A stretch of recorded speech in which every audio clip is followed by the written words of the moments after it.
He's restoring man to a relationship with himself, which was broken in the garden, which started the problem for everything.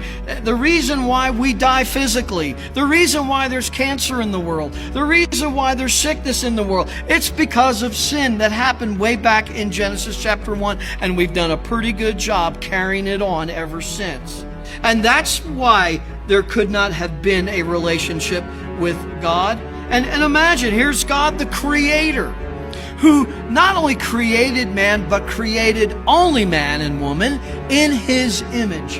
The animals are not created in His image. Angels are not created in His image. We are created in His image. And in order to bring us back to a right relationship with Himself, He sent His Son to die on the cross for our sin. He desired reconciliation with us.